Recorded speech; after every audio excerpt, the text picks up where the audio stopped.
سلام، من جیجو. منم جاجا. خوبی؟ جاجا حالت چطوره؟ خوبم، تو چطوری؟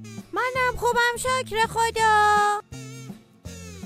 جاجا میگم برا من یه داستان تعریف میکنی؟ بله جوجو، چرا که نه؟ چه داست داری؟ قصه یه شنگول و منگول حبه انگور. باشه برا تعریف میکنم، پس گوش کن.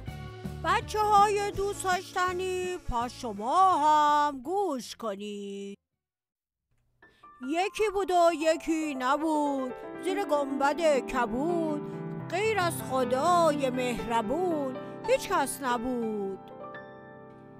یه روزی توی خونه قشنگ و کوچکی، شنگول و منگول و حبه انگور با مادرشون زندگی میکردن.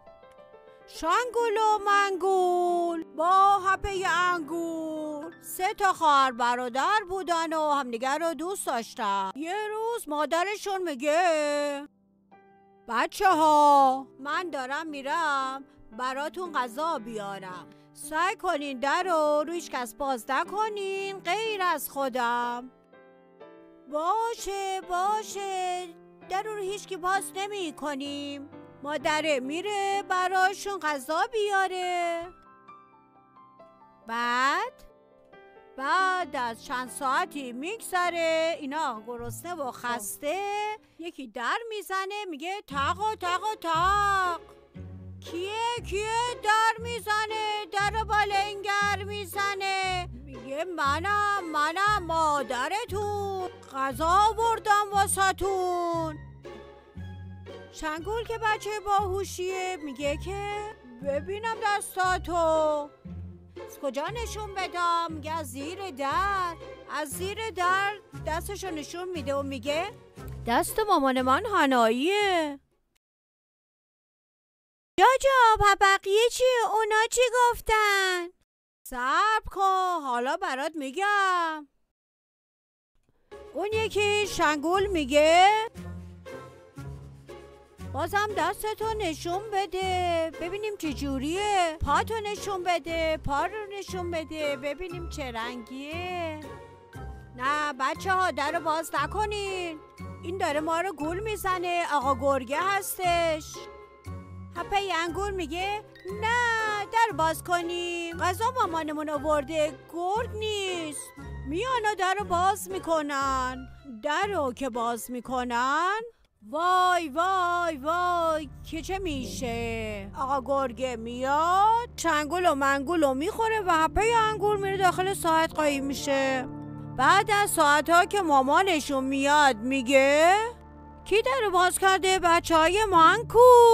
شنگول منگول حبه انگور جوابی نمیشنوه، ناراحت میشه. یه دفعه حبه انگور از تو ساعت در میاد و میگه مامان آقا گرگه اومده و در رو باز کردیم، خواهر برادرامونو خوردن. ای وای خیلی ناراحت شدم جاجا.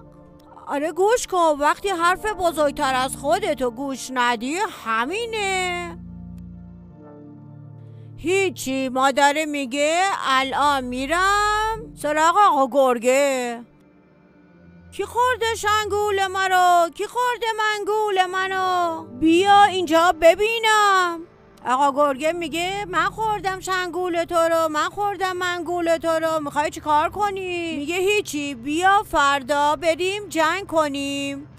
میره پیش دندون پزشک، میگه آقای دکتر دندونای منو تیز کن و فردا میخوام شکم مامان بزی رو پاره بکنم. آقای دکترم از اون جایی که میدونست این آدم بدیه دندونا رو میکشه و جاش پنبه میذاره و از اون طرف هم مامان بزی میره شاخه‌هاش رو تیز میکنه. روز جنگ فرا میرسه، مامان بزی میزنه با شاخه‌ها شکم آقا گرگه رو پاره میکنه. شنگول و منگول رو در میاره و میرن به زندگی خوبشون ادامه میدن و دیگه قسم میخورن، بچه ها قول میدن که دیگه بچه های خوبی باشن و به حرف بزرگتراشون گوش بدن.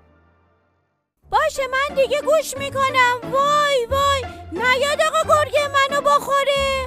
آخه جوجو تو به این گندگی کی تو رو میخوره؟ میگم جاجا اینجور دیگه با من حرف نزنی ها، ناراحت میشم.